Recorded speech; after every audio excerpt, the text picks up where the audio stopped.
Hello, everyone. My name is Mary Holden. I am the program coordinator for Junior Achievement of the Eastern Shore, and typically my job deals with finding volunteers for programs and scheduling different programs with organizations and schools. But today I'm going to be your volunteer for JA It's My Job. We're going to be focusing on applications and resumes and looking at all of those different things. So when you're searching for a job, you're going to have to tell employers about yourself, and you're going to probably have to fill out an application online or in paper, and probably also submit a resume. And regardless of any way you do it, you're going to have to present yourself through writing to get a job. So that's what we're going to be focusing on today. And the biggest thing is pretty much what you want to tell the employer about yourself, all of those important things, and you want to make yourself look like the ideal candidate. So obviously before you can talk to them and get to the interview process, you're probably going to have to fill out an application or submit your resume, your cover letter, something like that. So that's kind of what we're going to be talking about today. And I think some other videos will go more into depth about interviewing. So I'm going to share my screen. We're going to look at the job application first. So obviously when you're thinking about getting a job or you want a job, people always ask you, what do you want to do when you grow up? You have to get the job first. You have to be able to get to the interview, get hired, and all of those things. So we're going to help you hopefully get to some of those stages.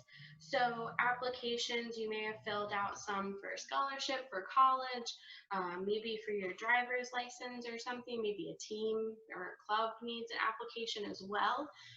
They pretty much all follow a basic format. It's really just to understand some basic information about yourself.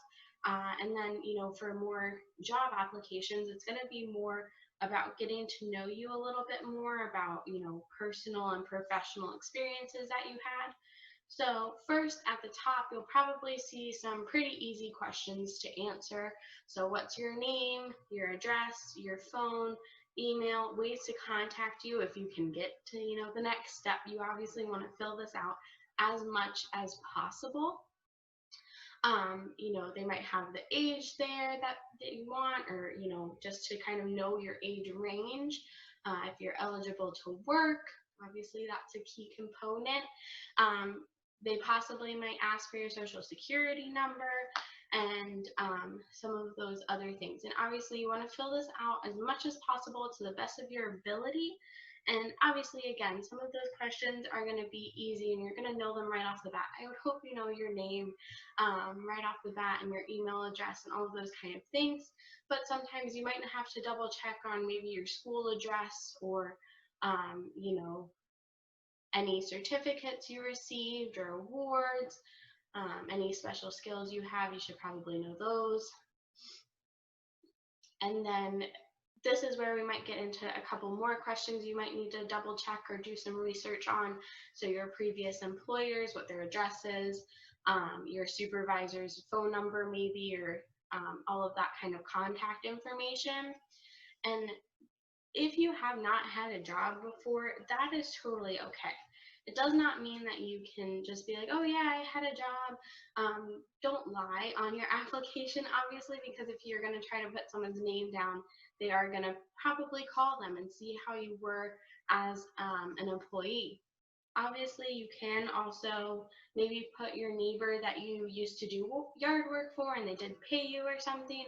You could put that down and mention it, maybe in parentheses and job duties and details, say like it's my neighbor, or like, the okay to contact, maybe put it there, something like that, just so they know that it wasn't like a professional job or, at a company or something like that, just to kind of give them a heads up and they're not calling them thinking that it's a company or something like that.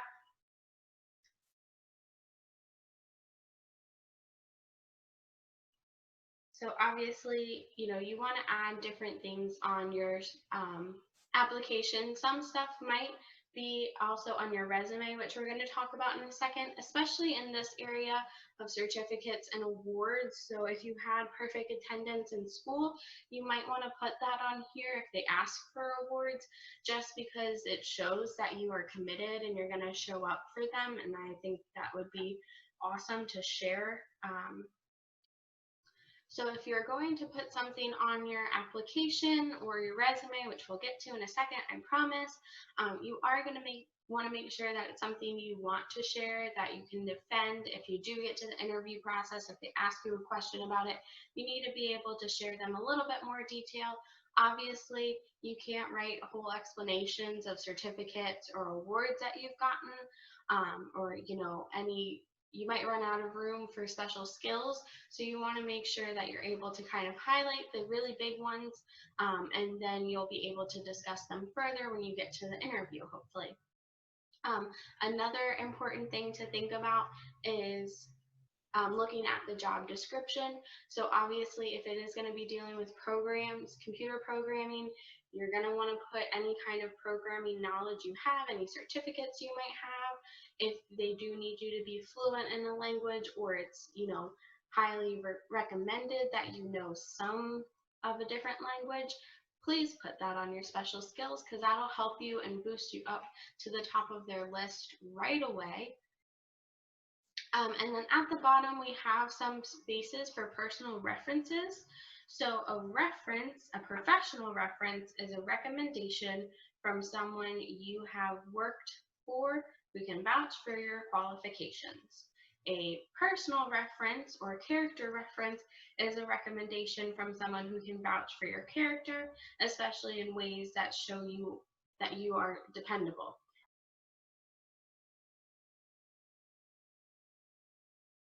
So you might want to throw in that you babysat up here in job duties and your different employments, but you might kind of want to put an arrow to your personal reference to that neighbor that you babysat for or that you cut their lawn for, so they can maybe call them or understand again why that person is your personal reference.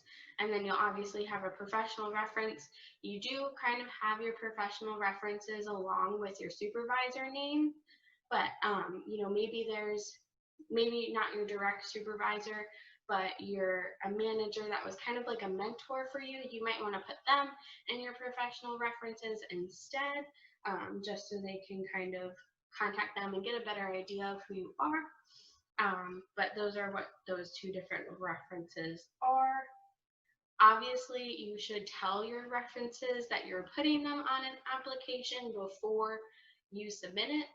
That's just common courtesy. So they also, maybe do pick up the phone when it rings. Sometimes I don't do that if I don't know the number, but if you told me, hey, this person might be calling you or emailing you, I'd be like, okay, and I'd probably answer the phone to make sure I don't miss that and I can vouch for you for all of those things.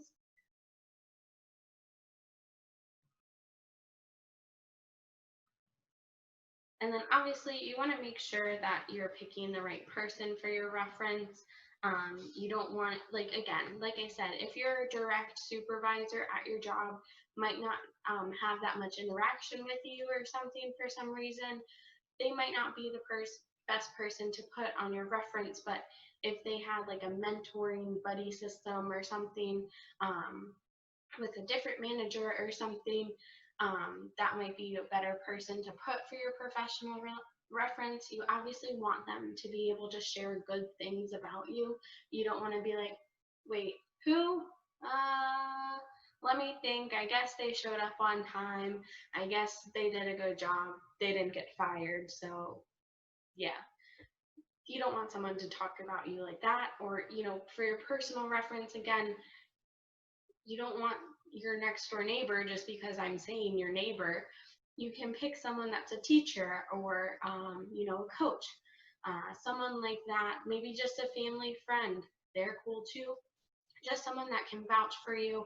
Again, you don't want it to just be your next door neighbor because I'm mentioning them and then just be like, oh yeah, he takes my trash up to my garage every once in a while. Cool. that's not going to, show who you are as a person. You really want this person to be helpful and advancing, hopefully, your ability to get to that interview or get that job. So that's what a reference is.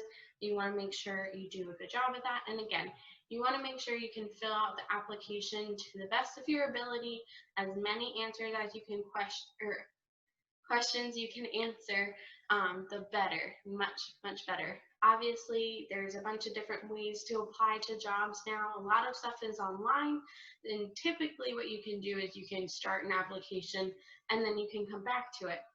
If that's not the case, you better be fast on your phone or something to looking up all that different information that you need. Of course, again, it is helpful that most of the stuff we need is on our phone. You can find it at your fingertips. You can call your neighbor real quick and say, hey, can you be a personal reference? And then you can hit submit real quick. But you might have to do it in person or, on a paper and then submit it that way. So just kind of make sure you're checking all the boxes, make sure you're filling everything in. That's one thing that they do with job applications, is that it helps show that you're going to be someone that's focused on details because you looked at every detail of the application. You can follow instructions. You know how to answer all those questions. So it's super important to do those kind of things. So now we're going to look at our resume.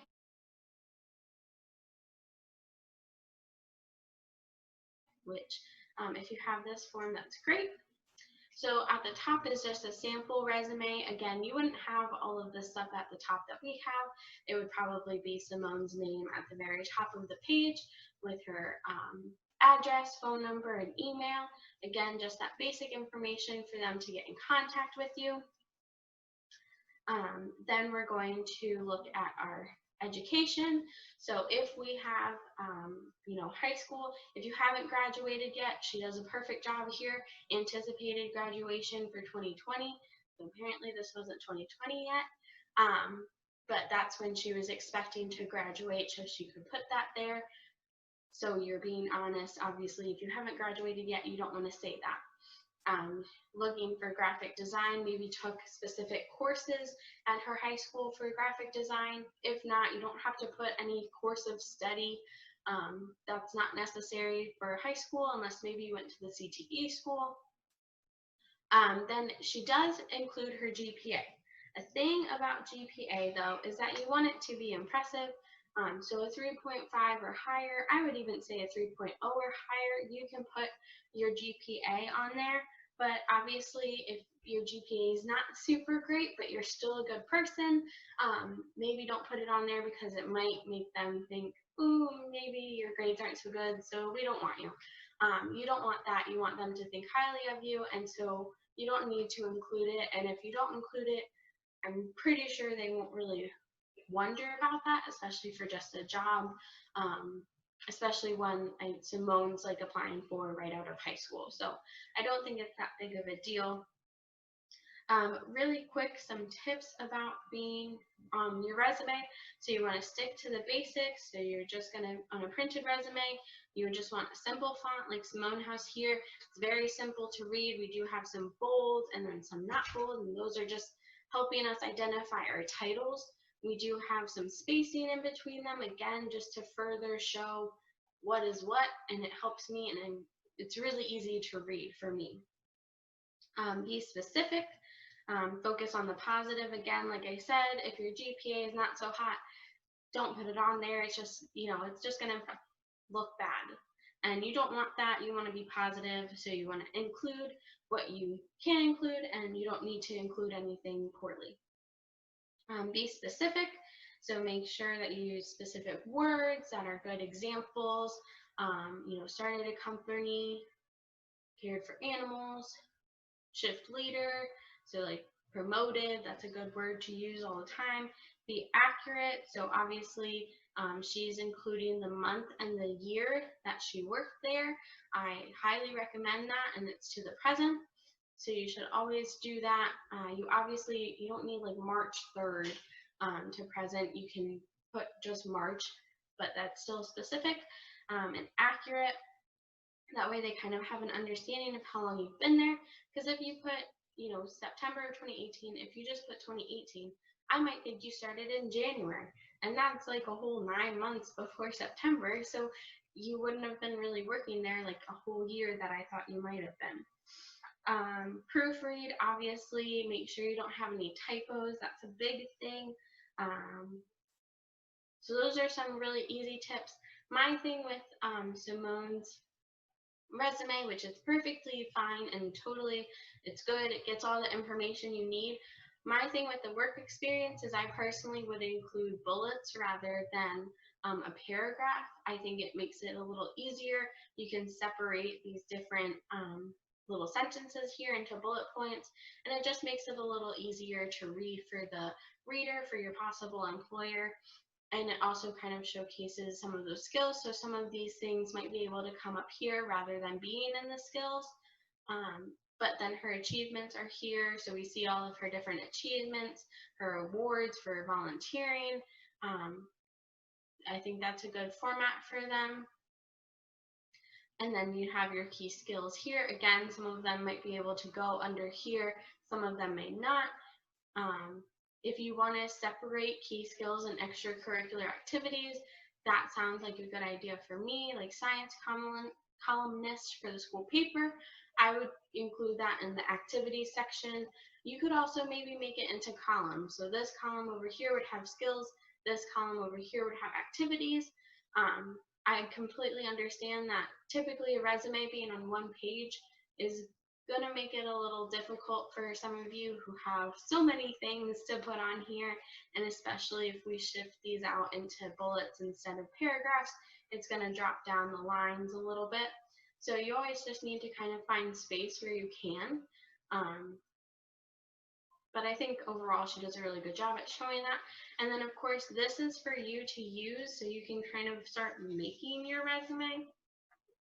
So obviously your first name, last name, mailing address, and again, to save some room like she did, she has it all on one line. You don't have to have your street address and then your city, state, and zip code on a separate line. You can have it all on one, just like Simone does. And even if you wanted to, you could maybe put some slashes or something to signify a separation, and you could put your phone number and email and address on the same line. But obviously that's only if you're really running out of room. And maybe you think you're running out of room, but maybe you can take some stuff off of your resume. But anyways, that's one way to do it. Your education, you want the school name, the city, and the state. You want the grade you may be in, or if you're graduating in.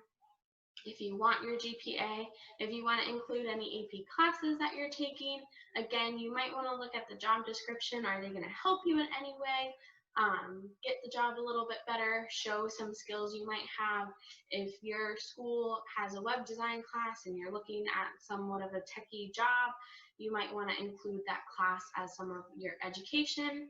And then you can have achievements. You don't have to separate achievements from education if they are awards or achievements that you got through school. You can kind of have an awards category right under education and include those. But if they're more, like I think Simone had some that may not have been in school, like the volunteer award, that might be stuff you just separate into a separate section, like achievements, whatever you feel comfortable with. Everyone does their resume in their own way, so it's totally okay. And then we have our work experience. So it is paid and volunteer work. I'm going to highlight that.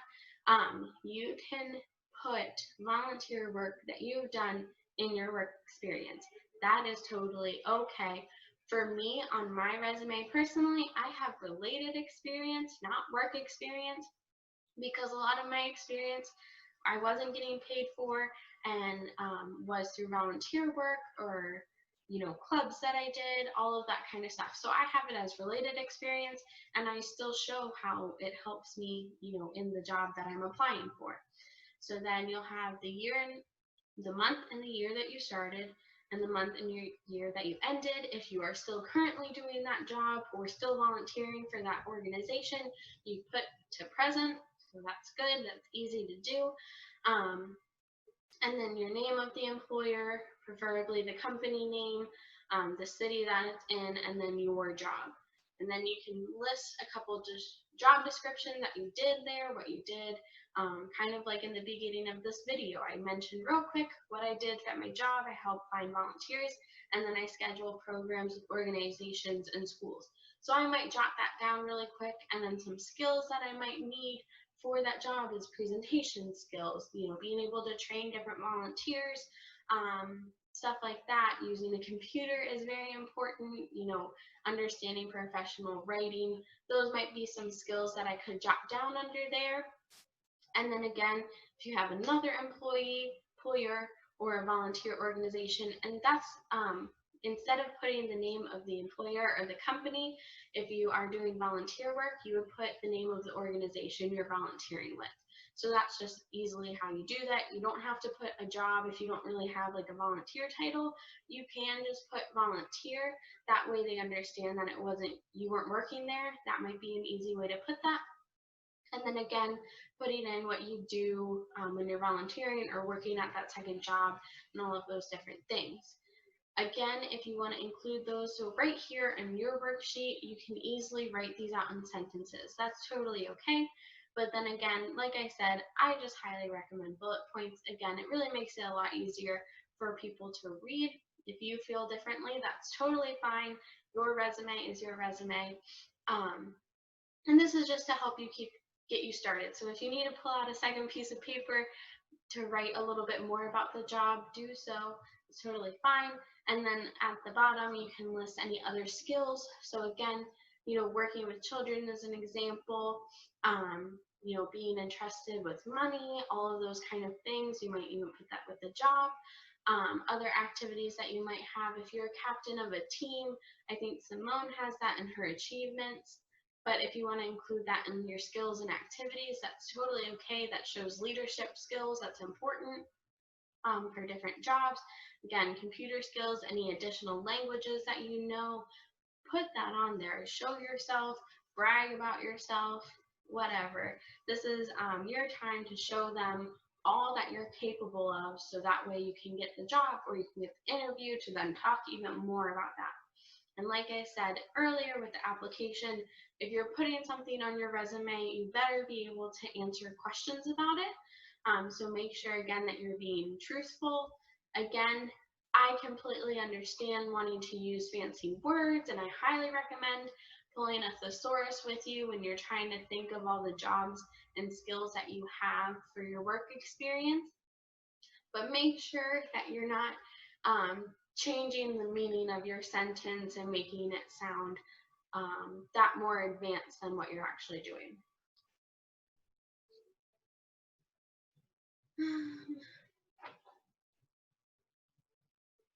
And obviously, if you all are just starting out, and maybe this is your first job, you don't have too much experience to put here, don't feel bad. If your resume is a little smaller than maybe even Simone's, that's okay.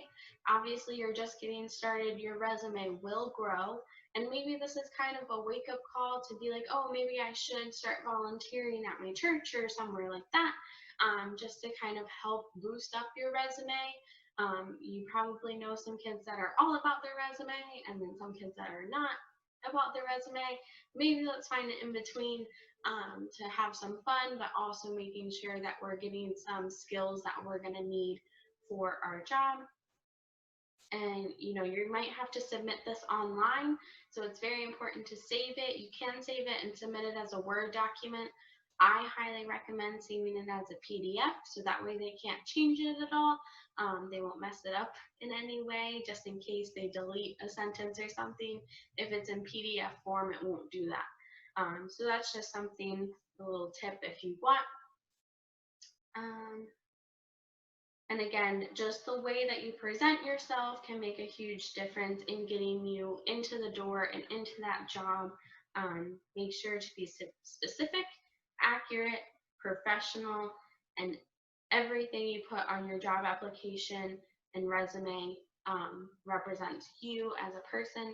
So make sure someone proofreads all of that, and you should be all set to go.